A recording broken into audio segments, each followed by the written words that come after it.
Happy Wednesday. Welcome into the CHGO Bears Podcast presented by PointsBet. Use promo code CHGO when you sign up to live your bet life. Nick, are you living your bet life? I sure am. How about you, Adam? Yes, always. I live my bet life before PointsBet even was a thing. Wow. How about that? Trend.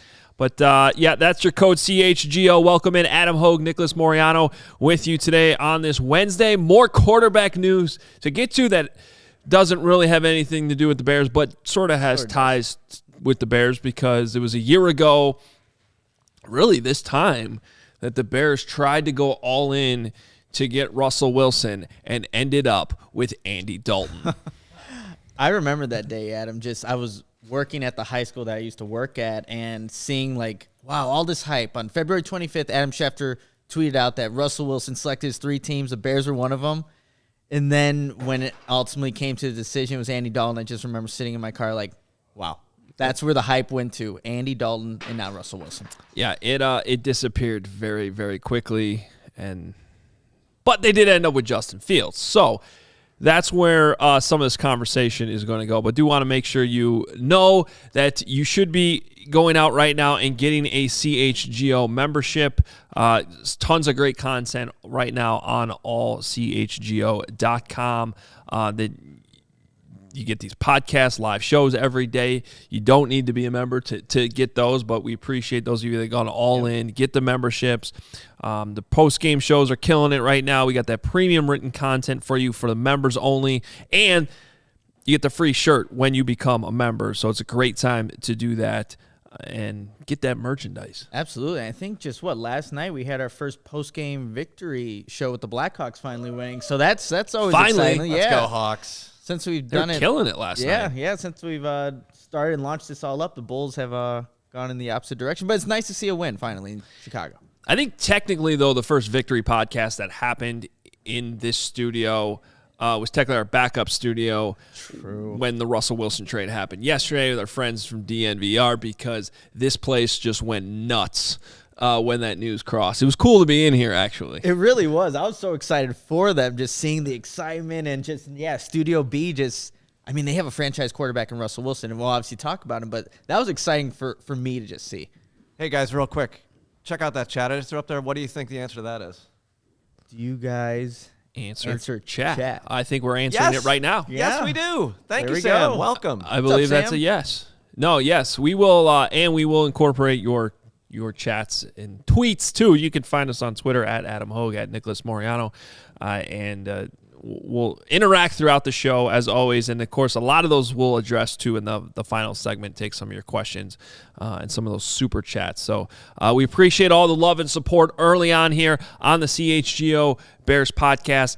And we are going to start the show today. We'll get to some more free agent talk. Yesterday, we focused on wide receivers. If you missed any of that, I should tell you, go back, check out the podcast, check out the videos on YouTube. They're all there for you. So yesterday, we talked heavy wide receiver.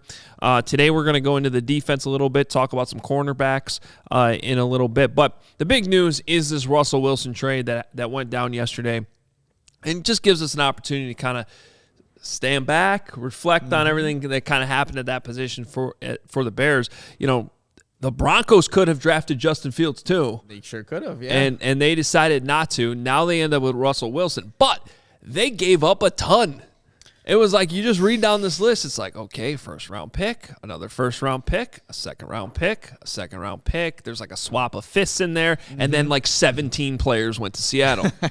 That's about right, Adam. I have it down here. So for the Wilson, what they had to trade to give up, it was a 2022 first-round pick, number 9 overall, 2023 first-round pick, a 2022 second-round pick, number 40 overall, 2023 second-rounder, 2022 fifth-rounder, and then they got a fourth-round pick back. And then those players that you mentioned, Drew Lock, Noah Fant, and Shelby Harris ended up being traded to make this massive trade happen. But that's a haul for, Russell Wilson. And the Bears, when it was kind of a thing, look back, what were they kind of offering? I don't know if the details are exact, but it looked like it was a number 20 overall pick in 2021, 3 first-round picks, a third-round pick, and some reports are saying some veteran players that maybe would have included Khalil Mack or Akeem Hicks. But, even though Russell Wilson I guess didn't have a Russell Wilson type season, you still see the haul that you had to give up to go and acquire him. Right. So the question is, and feel free to chime in on our chat, are the Bears better off with Justin Fields, who at this point still unproven, certainly not on the level of Russell Wilson, but they didn't have to give. Now they did give up some for Justin Fields. They don't have a first-round pick this year, but are they in a better position? Would you rather be where the Broncos are right now or where the Bears are? It's a good question, and I think back, okay, if the Bears made that trade when, there was talks about Russell Wilson, I was just wondering, were the Bears even ready for that? Were they in the position that you see Tampa Bay when they made the trade for Tom Brady, where Los Angeles Rams when they made the trade for Matthew Stafford? Those were teams that had a roster ready to compete, that they were missing the quarterback. Now, if you go get a Russell Wilson when you were the Bears in 2021, was that roster even ready to compete, even if you had him there? Hindsight's 2020, right? But it seems like with the offensive line, the wide receiver production, and just how it kind of shaped out, I don't know does Russell Wilson kind of cover up those holes that the Bears had? It's a fun game to play, but I think for the Bears, that 2021 team, I think it was right getting Justin Fields. That was best for the Bears in that season. And obviously, we really don't know how exactly it would play out, but I think Justin Fields was still the right answer. Yeah, it's a tough debate, to be honest, because it is. Russell Wilson is really good still in my mind. And they're going through that right now. Or they were going through that in Seattle with him, and you could see that as the team started to fall apart around him, they weren't as good. But this was their first losing season since Russell Wilson was their quarterback. And they, the defense was falling apart, and obviously it looks like they're entering somewhat of a rebuild as they need to do. And we're going to talk about a guy named Bobby Wagner here in a few minutes too, who they're going to let go. I still think I have to side with Russell Wilson. I don't blame you. Proven. You know what I mean? Like, and I think everybody watching, listening, understands how I feel about Justin Fields. But we've also seen this franchise struggle to develop rookie quarterback. Not the best place for them to learn and grow. And we saw that with Justin Fields as a rookie. Don't blame it on him. It's really more the franchise. But I just feel like if you can bring in a proven veteran like Russell Wilson, who would instantly come in and be the best quarterback they've ever had, hands down. I'm not saying things would have been great in 2021. Would have been a little bit better, I think. Maybe the GM and head coach are still fired after all that. We don't really know how it plays out.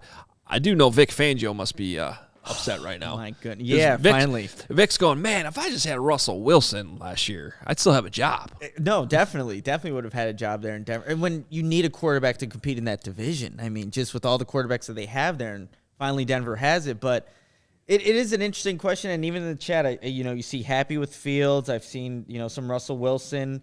But again, with that 2021 Bears roster, is Russell Wilson good enough that season to just cover up some of those holes? And that's like the big question there. And if he isn't, you give up so much to get him that the future, like Russell Wilson better be it. Because if not, you don't have the draft capital to come back, the 2022 season to kind of make up for maybe the lack of production he may have had. So if Russell Wilson isn't that guy or can't take that team to the next level of the Bears, then you don't really have the resources to I think, rebound after that. And that's why with Justin Fields, yes, you did give up what you gave up to go get him, but there's still an opportunity maybe later down the road in 2023 season, you'll have some of that draft capital back. I just now my brain's just spinning over something that just does not matter, but how Russell Wilson would have looked in Matt Nagy's offense.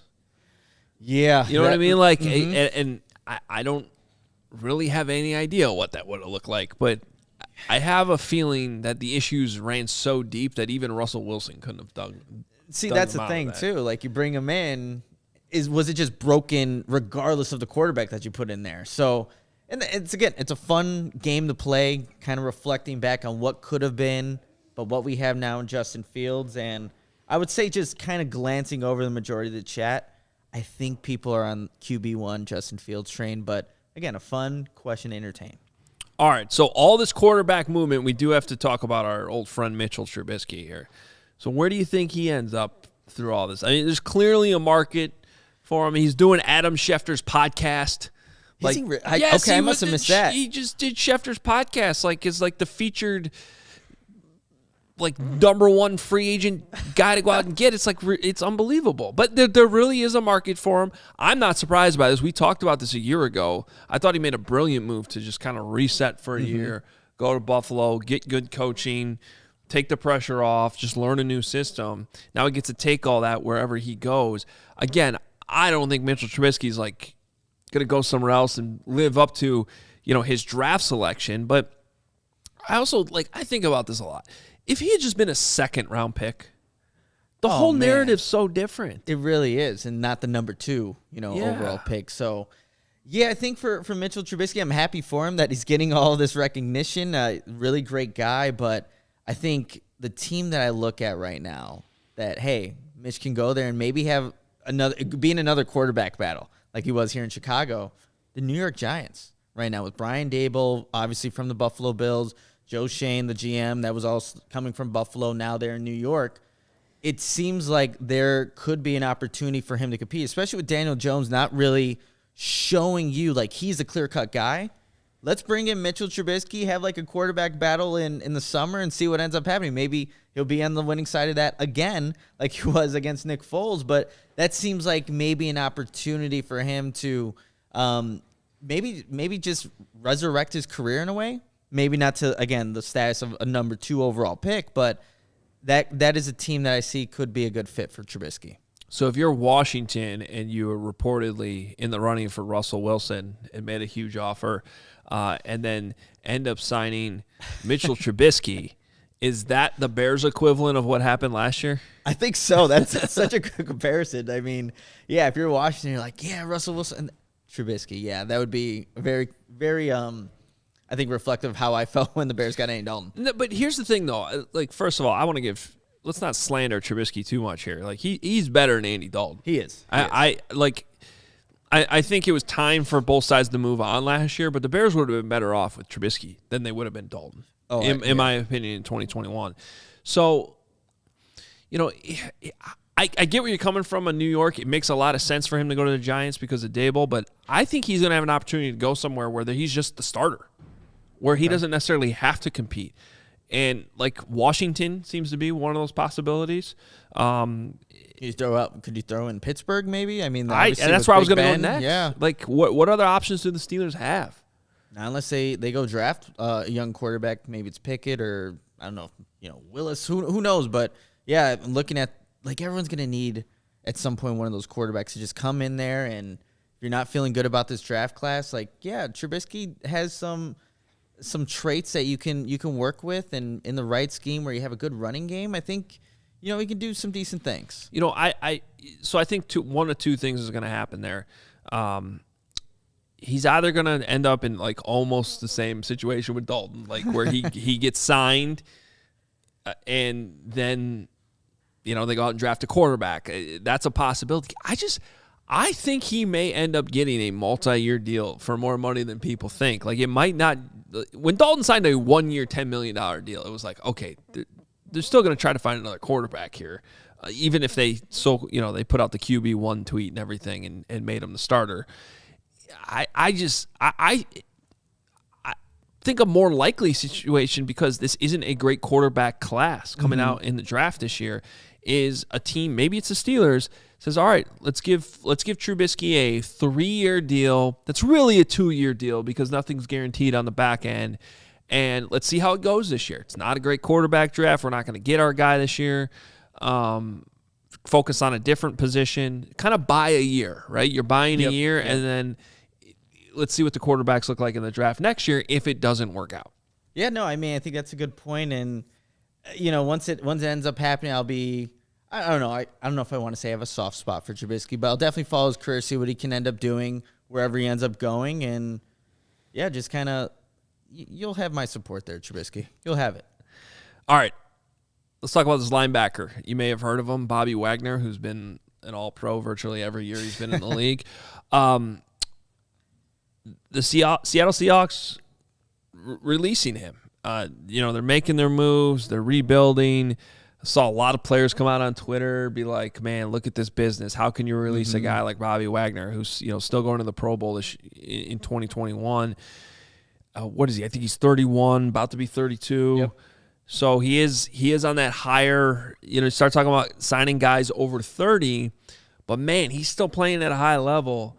And the idea of pairing Bobby Wagner with Roquan Smith has to be enticing in this new defense. I don't necessarily know that that's a realistic thing the Bears will pursue, but in the position Ryan Poles is in, I would think that they would kick the tires on every option. Yeah, I think they kind of have to, and especially because going to his 4-3, you do need that Mike linebacker, right? And Bobby Wagner, you could do a lot worse than having a 32-year-old in June, Bobby Wagner there. A guy that, coming off a 170 tackle season, earned him his 8th Pro Bowl in 10 seasons. Like you said, Adam, that guy is consistently an All-Pro, in the Pro Bowl, one of the best linebackers in the league, and you pair him up with a Roquan Smith, that's arguably the best linebacking tandem in the NFL. Even though, Bobby Wagner is kind of on his way out, he could still play. So he played 100% of the defensive snaps in every single game last season, except for the last one against the Detroit Lions. So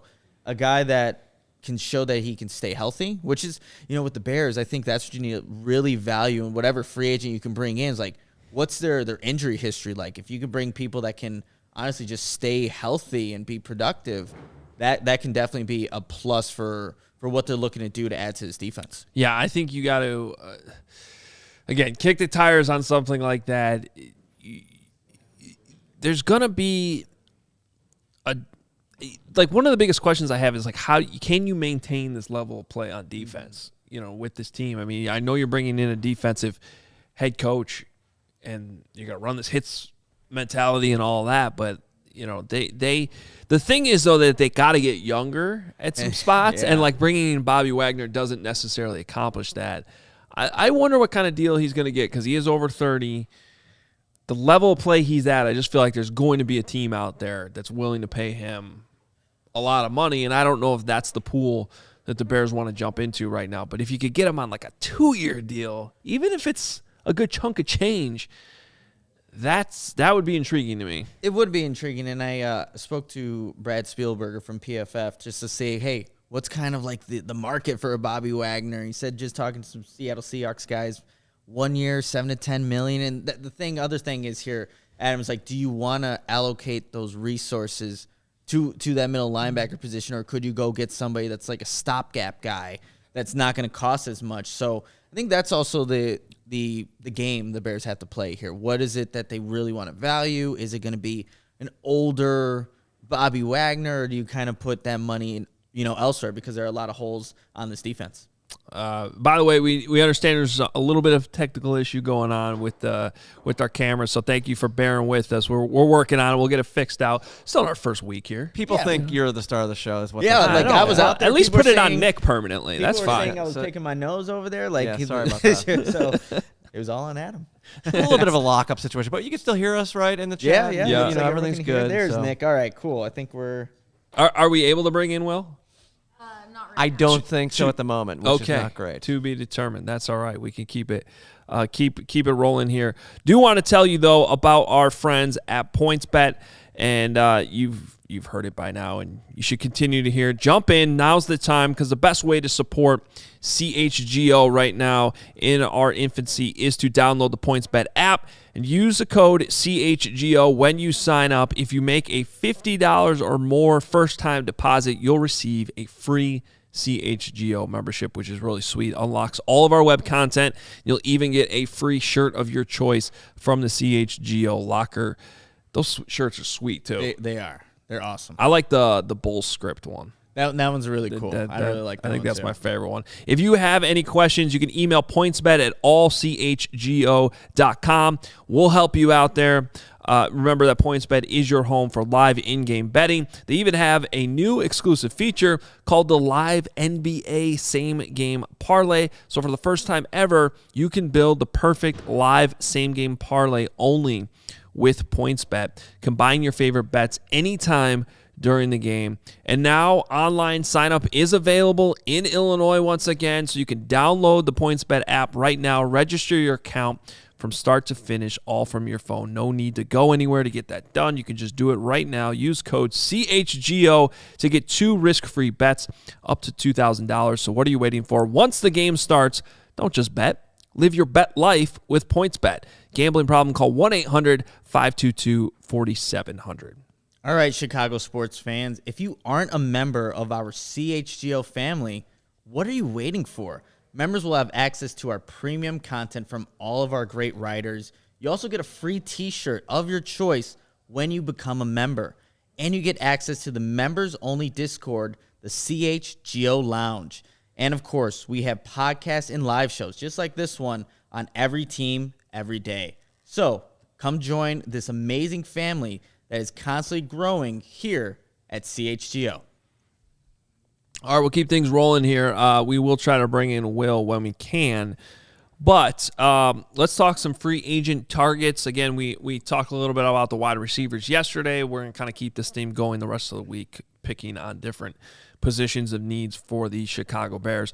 So today we're going to talk corners and some potential targets.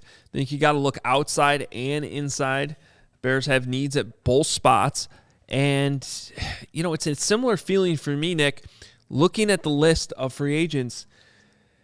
First of all, at the cornerback spot, there's a lot of guys who are old. Yeah. In the 30s already. And so I don't know that there's a ton of obvious solutions there. Where are you thinking right now? That's a really good question, Adam. I have a couple guys here on my list, and here's one that just I think makes a lot of sense.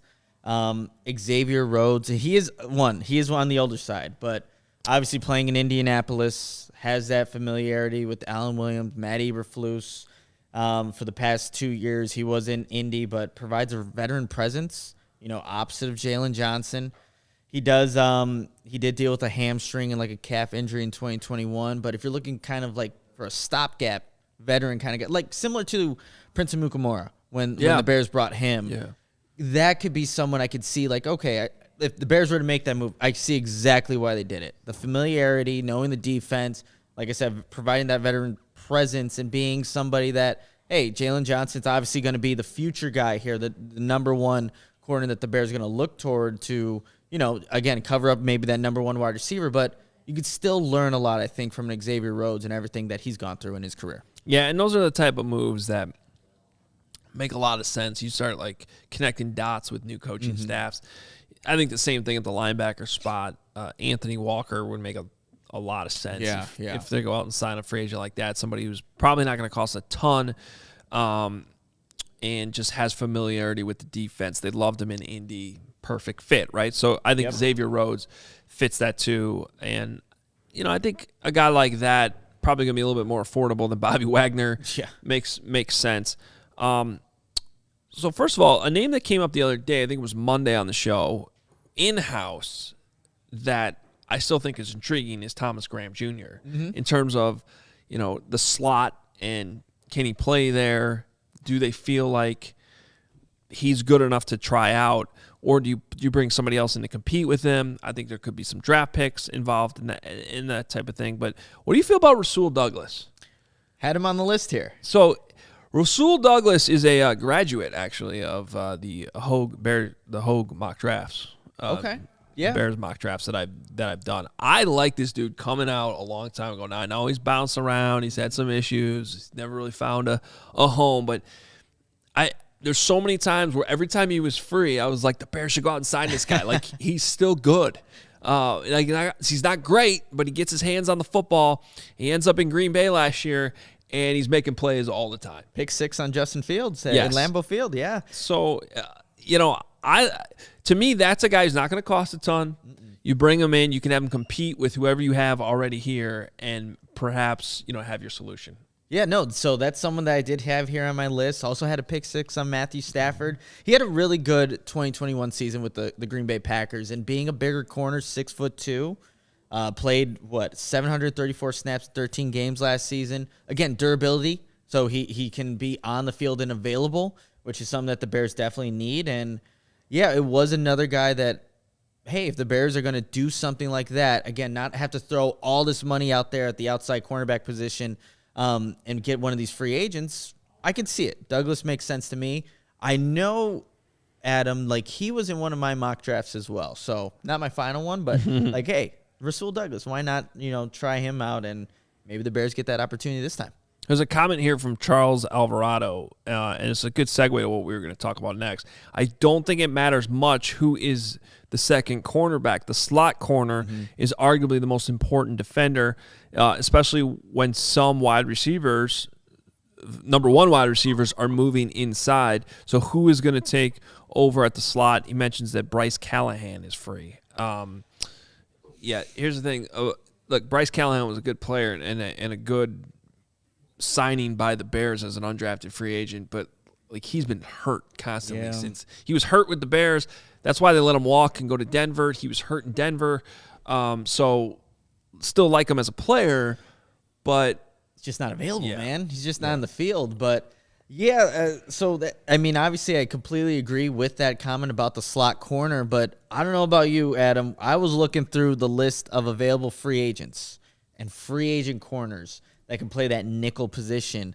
And I think as I kept scrolling down the list, scrolling, I kept getting more and more discouraged of what possible guys were available. The one name that I do have down here, and Denver is very familiar with him, Chris Harris Jr., who played for the Chargers the last 2 seasons. Look, he's definitely on the other end of his career, being 32 years old. Will be 33 on June 18th.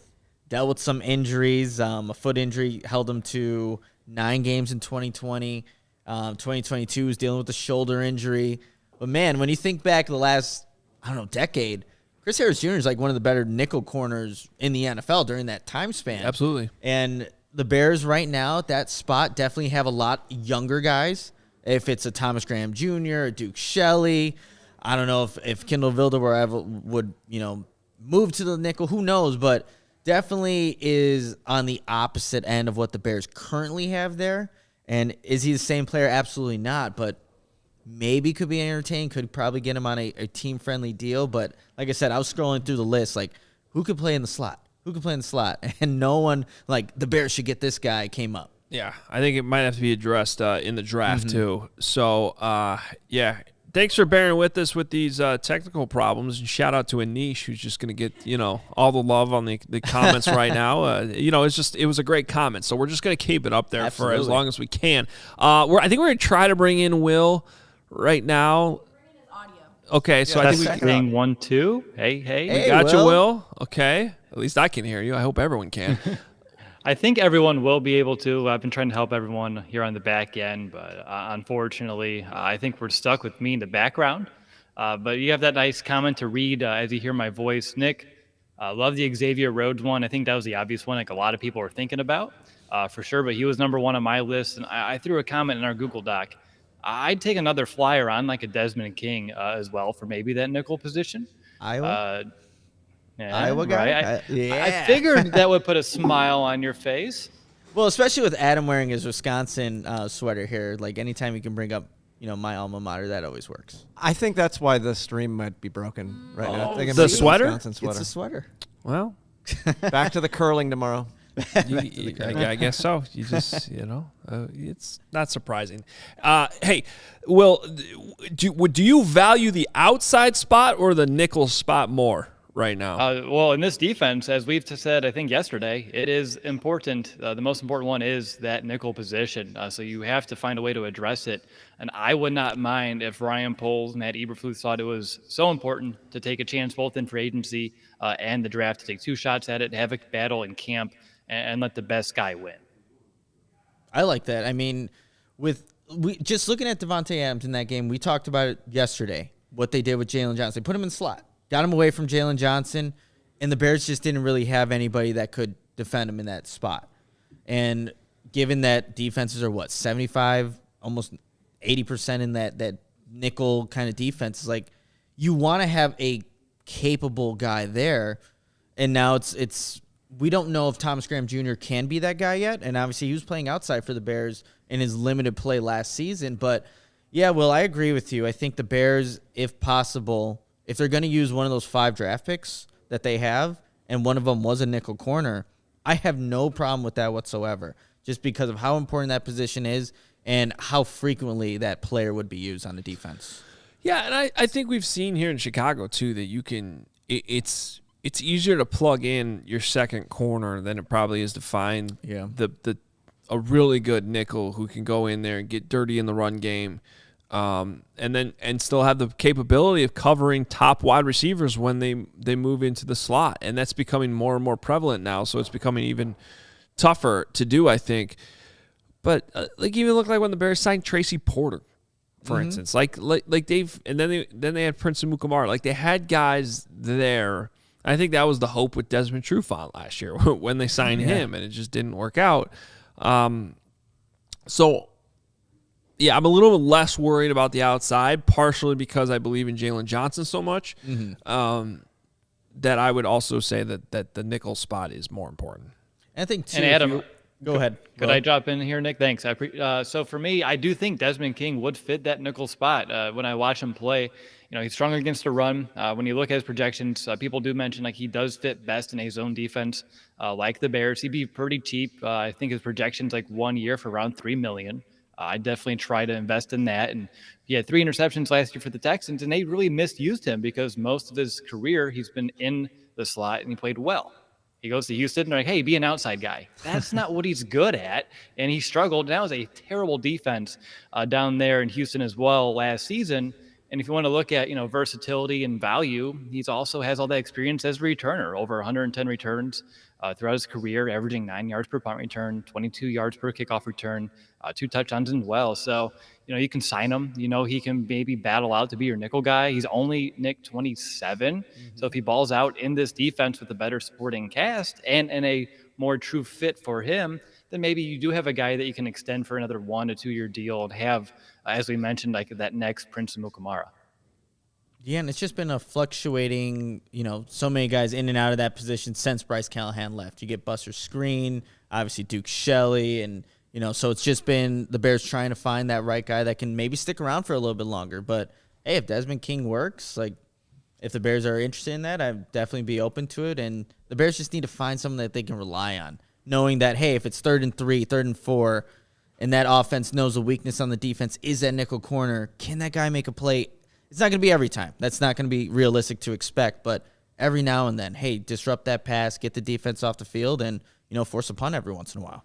A comment and discussion happening right now in our comment section is, we talked about this a little bit yesterday, the idea of letting Eddie Jackson play in the slot and then addressing safety. I feel like a lot of this is just driven by the fact that he has struggled right at safety and hasn't been that same dynamic guy. I don't know that he was playing the slot well enough that that's your answer. Like if he had shown like, oh wow, like this is a better position, and it was like obvious on film, I'd be like, okay, yeah, let's go down that road. Let's discuss that.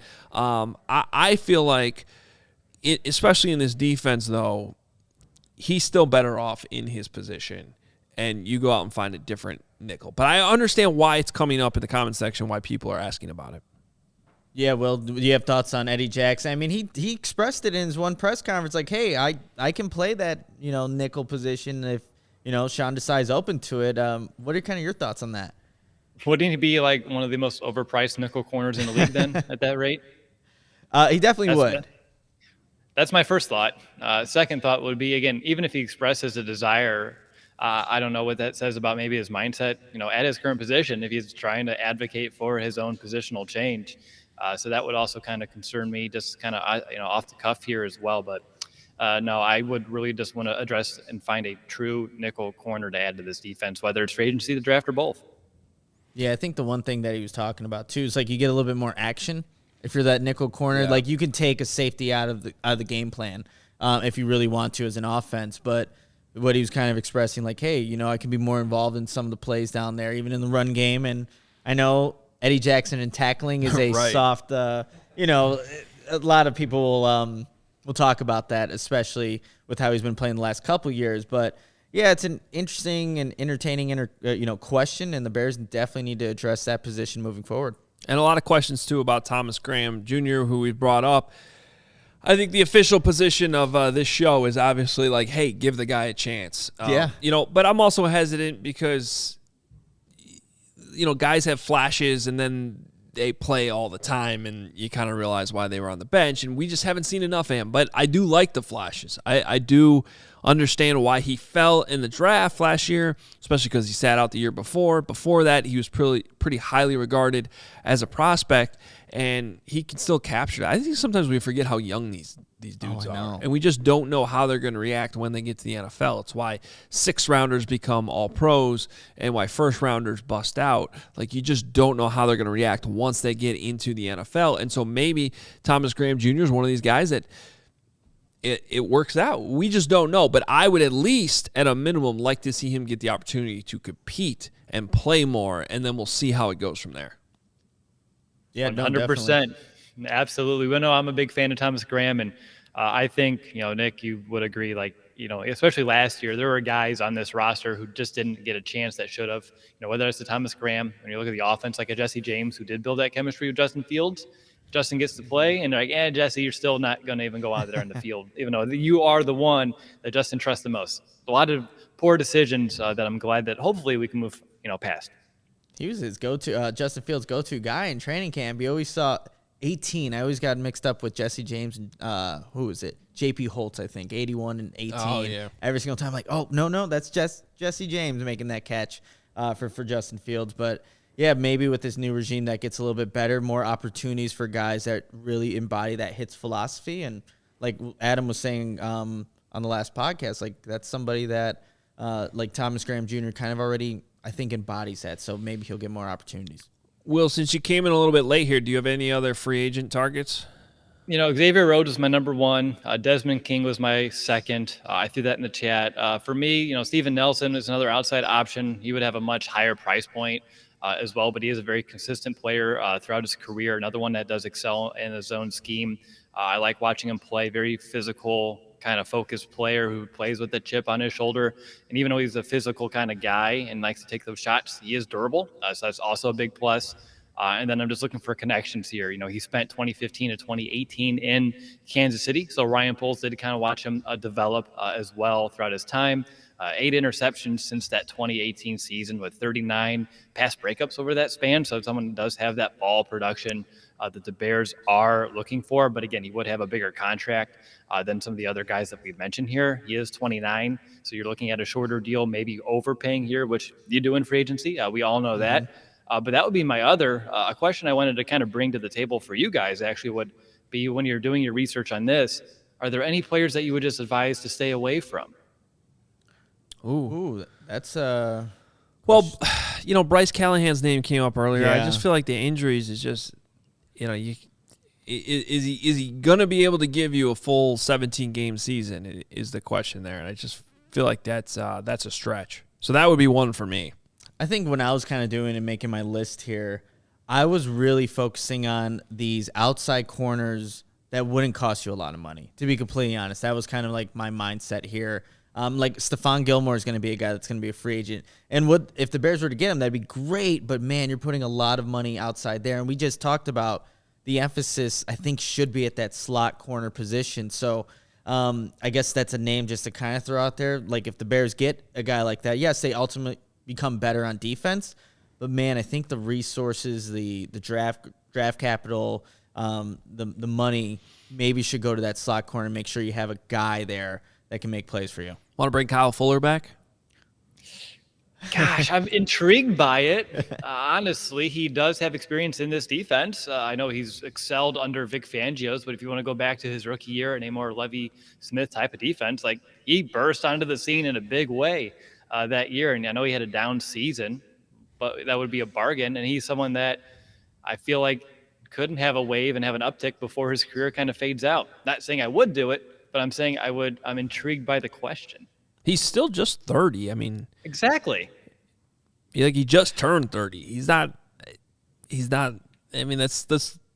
But when you look at it last year, he did kind of seem like that downfall was continuing. Yeah, that's an interesting name. I wasn't even thinking about Kyle Fuller back in Chicago. I wonder how people actually feel about that. If you want to throw in your response in the chat here, Kyle Fuller back in Chicago. What do you guys think about that? For me, I'm going to go with no. It's just I don't have the best reason why. Again, you can look at last season how he played, but Yeah, that's where I'll leave the thoughts on a Kyle Fuller Bears reunion.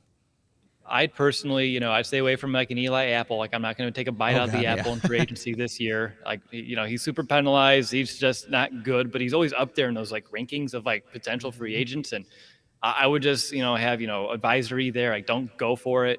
And I know you mentioned Stephon Gilmore, Nick, but like when I look at his career, like in defenses that he excels in is more like, man coverage focused. And when he is asked to play zone, that's when, he does kind of fall back to earth a bit. So like, wouldn't that concern you on top of just the price point that he would kind of warrant? Yeah, absolutely. All things to consider as they're looking to fill that outside cornerback spot that's wide open right now with the Bears. And guys, it looks like chat is amiable to bringing back Kyle Fuller. We've got Nick Miller saying it, Tommy Slattery, Lucas Vandermeer. A lot of people saying, yeah, if it's at the right price, sure, let's do it. I think you can do worse. Yeah, you definitely can. Again, I think he left on a good note too with the Bears, right? It wasn't like the Bears had to let him go because of financials. Yeah. So it wasn't because of his play dipped down and there was a sour taste in Bears fans' mouths here, but yeah, maybe. I mean, I wouldn't say it was on great terms. Yeah. I'm sure they asked him to take a pay cut first, and then he's probably like, no. Oh, yeah. Then he got good money from the Broncos. So, but it's a new regime. It's it's a new GM, new coaching staff, might be a better fit. So you can't rule it out, I guess. Yeah, no, you can't rule it out. And like we were just saying earlier, everything. To bring back some from the last, everything should be on the table, right? In terms of what they want to do to fix this roster. All right, well, if you enjoy CHGO, one way to help us continue to grow is to download the PointsBet app. Use code CHGO when you sign up. Not only are you going to get 2 risk-free bets up to $2,000, but if you make a $50 or more first-time deposit, you'll receive a free CHGO membership, which unlocks all of our web content. You'll even get a free shirt of your choice from the Fire CHGO locker. If you have any questions, email pointsbet@allchgo.com. We'll help you out. And in case you missed it, online sign-up is now available again in Illinois. You can actually just download the PointsBet app right now. Register your account from start to finish, all from your phone. It's very, very easy. And so what are you waiting for? Once the game starts, don't just bet. Live your bet life with PointsBet. Gambling problem, call 1-800-522-4700. And again, for everybody that's here, part of the CHGO community, look, if you want to become a member, you should do so because you get all the premium content from all of our great writers, get a free t-shirt of your choice. When you become a member, you get access to the members-only Discord again, the CHGO Lounge. There's so many benefits, and you get to be a part of this great community. Look at this chat, everyone interacting, and that happens on a consistent basis with all of our teams that are here, and again, are 5 days a week. So come join, again, this amazing family that we have here at CHGO, constantly growing, and it's because of all of you that tune in each and every day. We will jump in with some super chats that have come in. Actually, Lawrence, if you want to maybe, go because ahead. I know they got kind of buried a little bit. Well, so unfortunately for those watching on YouTube, Anish is just going to be up on screen the whole time. Sorry about that. But we do have it's a double super chat from Joe Hill. Ooh. He hit us with just a $10 super chat. Bang, bang. Let's go. Nice, thank you. And then he followed that up with another $10 super chat where he said, which position group do you guys think is a bigger position of need, wide receiver or O-line? I mean, you can go either way, Adam, here with this one. Yeah. Yeah, if you had to choose. I mean, because they both impact the quarterback, right? So, but if I have to pick between the two, I'm always going to go O-line because with the wide receivers, you need targets to throw to, but if you don't have them, you're not getting killed necessarily. If you don't have a good offensive line, you're talking about your quarterback taking way too many hits, getting injured. That's not what you want to see. So they're both important, but if I had to pick between the two, I would go offensive line. Will, what about you? Man, we've had this debate so many times, and I feel like every time we bring up this question, I kind of lean one way, or the other. It's hard not to protect Justin Fields, though. Again, he took so many shots last year, and he's young, he can handle these, but as we saw, like, injuries do happen, and I think protecting him is the best thing that we need to do. And obviously, too, like, if you don't have a good surrounding cast, even if you have all the time in the world in the pocket and they're not creating separation, like, where are you going to go with that thing? So for me, I'll go offensive line today. Ask me again tomorrow, and maybe I'll have a different answer. Yeah, I think you can honestly switch each and every day, but I'll stick with the offensive line for me too, just because of how important it is for Justin Fields and just to establish some continuity, getting those guys, the right group of guys there for the longevity of Justin Fields' career. That's going to be huge for him moving forward. And obviously you need to address wide receiver too. Like it's 1A, 1B. And I think if you address the offensive line, maybe you can give a little bit more chance to maybe find those targets downfield. And I don't think he just had enough opportunities to do that last season. By the way, if you're wondering about these super chats, like I was about 48 hours ago, you can basically jump into the front of the line, and all the money that comes in just helps CHGO get us better equipment, better things to maybe things won't freeze. Maybe things won't freeze, things like that. We'll work out all the kinks, but you're just helping out the cause and the community here, and that's what this is all about. This is awesome. And we actually got another super chat just now from Nick Miller. Let's do it. He says, what about taking low risk, high reward, taking a couple shots on young guys? Example, Sidney Jones and or Mike Hughes, former first, second round guys that were highly thought of coming out.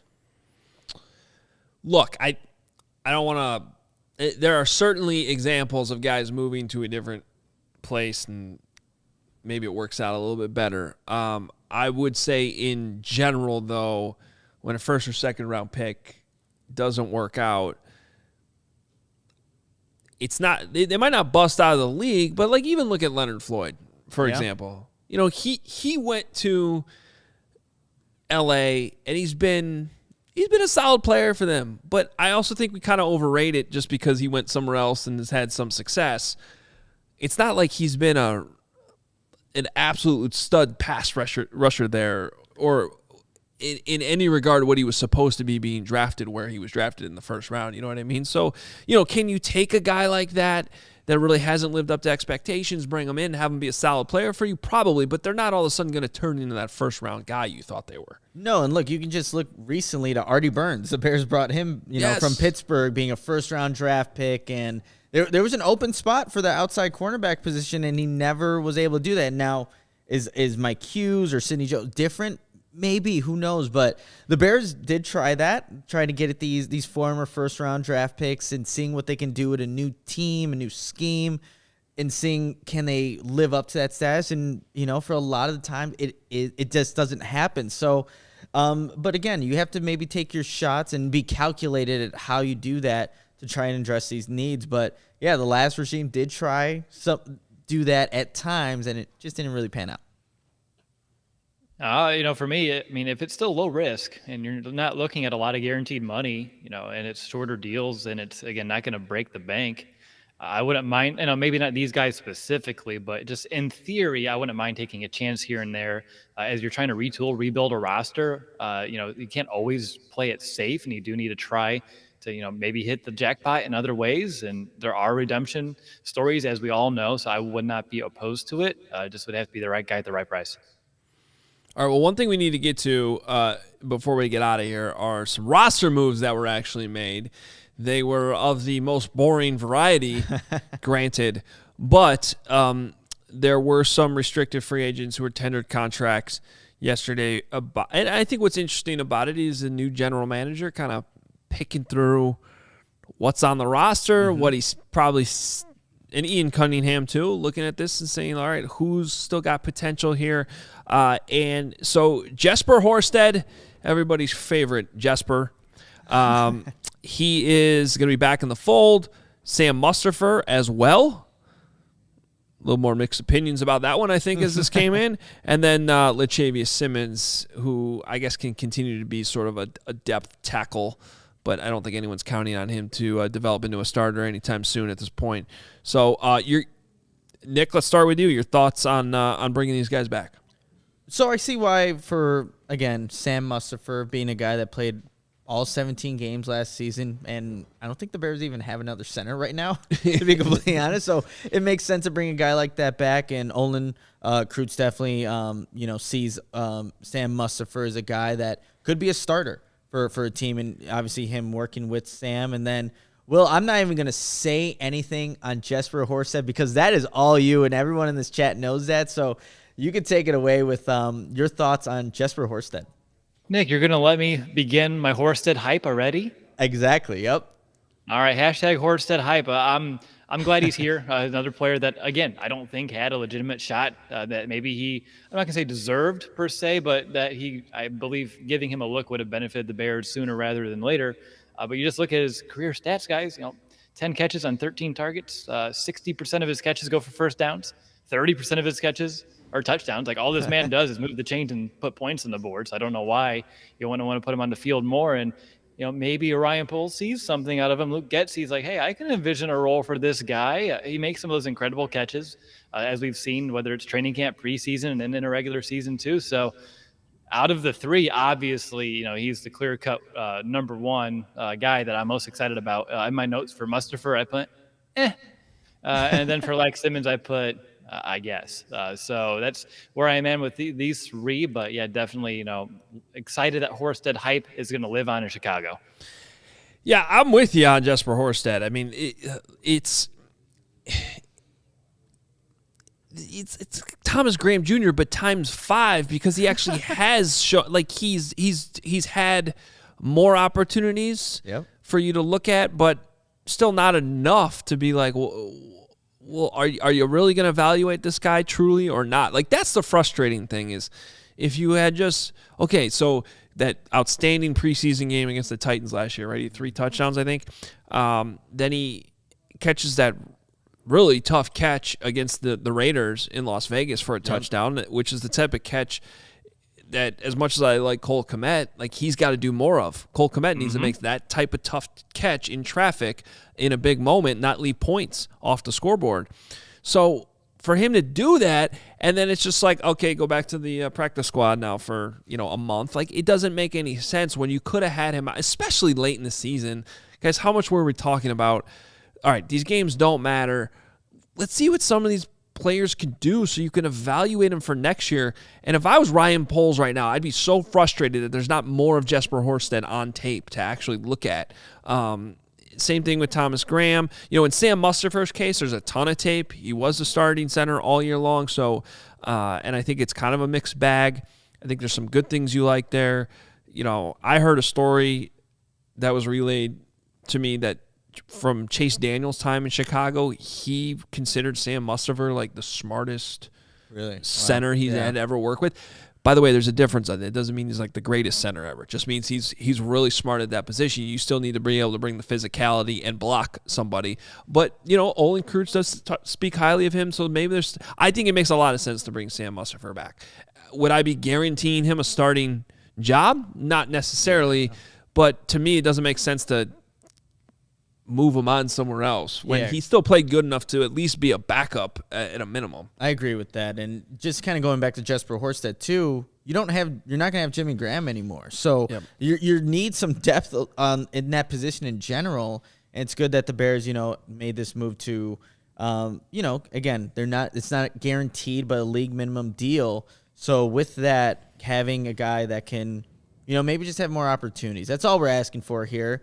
And like Adam was just saying, if you have more of that tape, you could see exactly what maybe these guys can add to your roster. But, yeah, Sam Mustafa's a great guy to just look at all the tape, evaluate what he is as a player. How can he grow? And if so, can he do that here in this new regime, this outside zone scheme, and then see if, I would, like you said, I wouldn't anoint him. He's not going to be the starter right away, but have him compete once you bring somebody else in.